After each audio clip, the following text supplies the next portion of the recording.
Welcome to Film Interviews. I am Adam. Today is Wednesday, so we have another movie to cover in Oscar week festivities.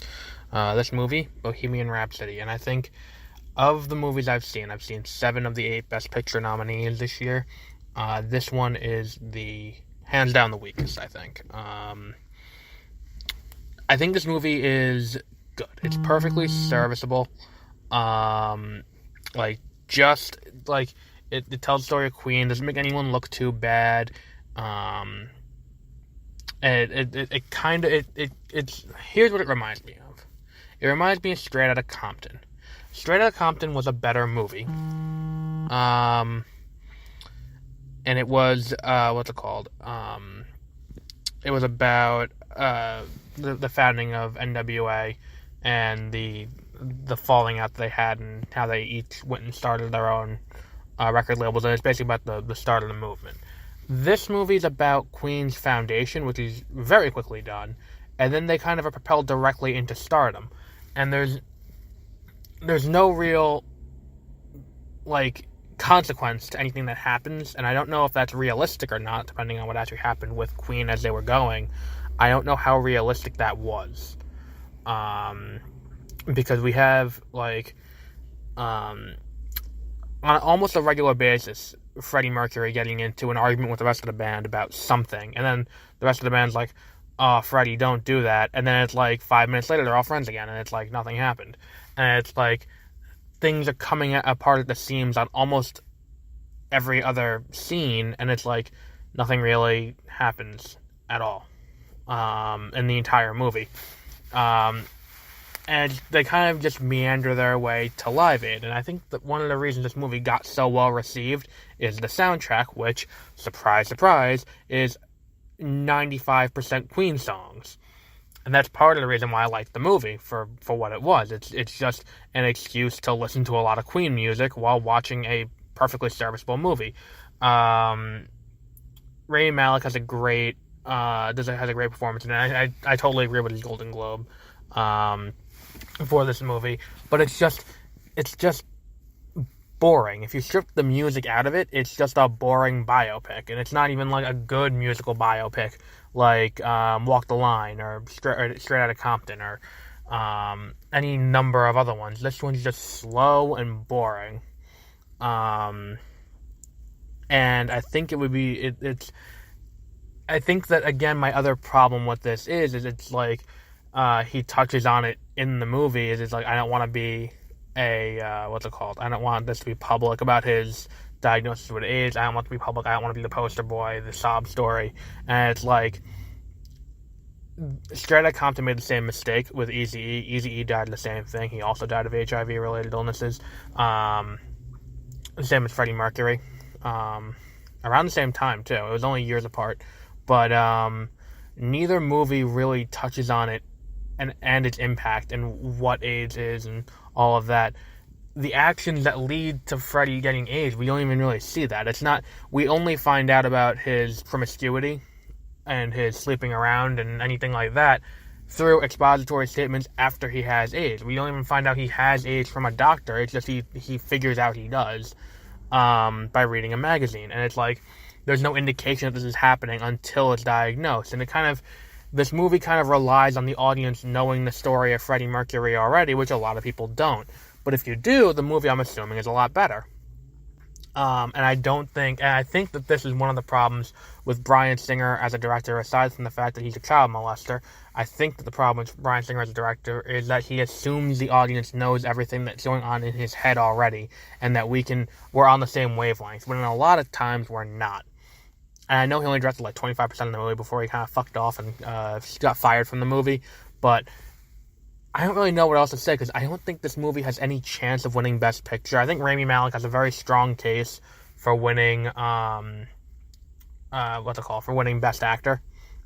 He makes a very compelling case in this movie. And you'll be hard-pressed to find me not rooting for him to win Best Actor after seeing this performance. But I don't think that there's quite the quite the case for it to win Best Picture.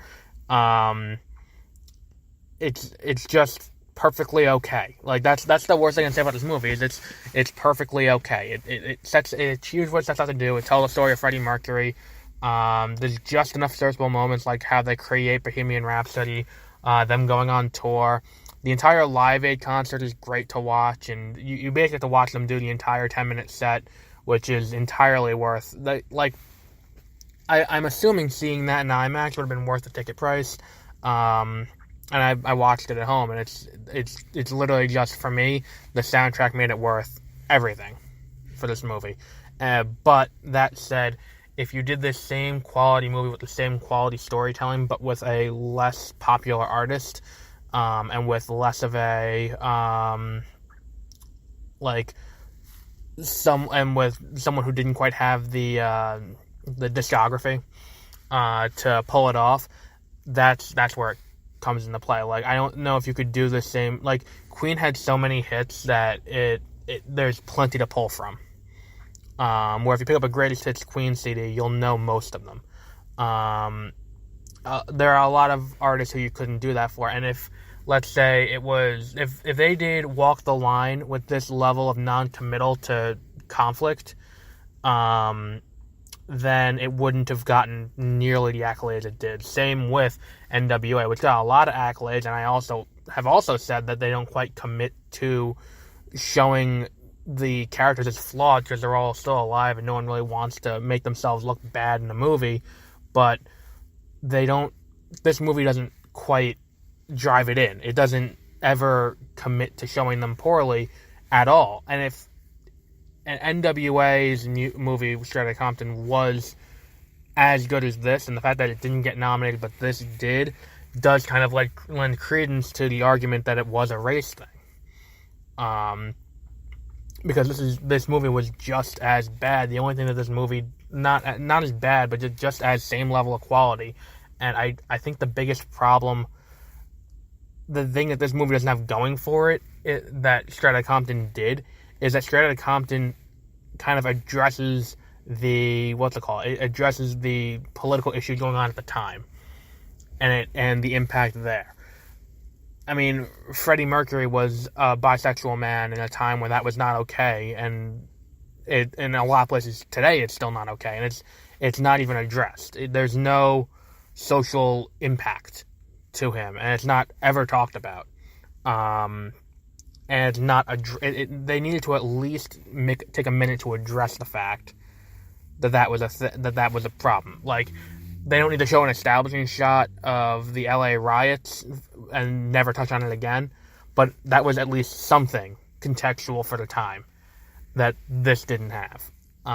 This movie didn't have. And I think that this movie, it has no chance of winning Best Picture. It's one of the nominees, so that's why I'm talking about it now.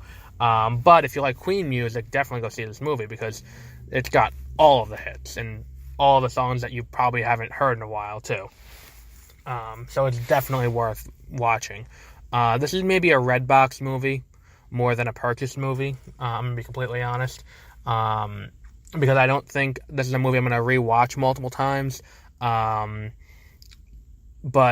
I mean, if you need an excuse to play Queen music with some dialogue in between it, then I guess you can play this. It's kind of like playing a Broadway soundtrack, but it's the same thing as playing a Broadway soundtrack, where every once in a while you'll get someone interspersing in the plot of the play Mamma Mia, but you'll get the songs that you're looking for, and that's really what you're looking for here.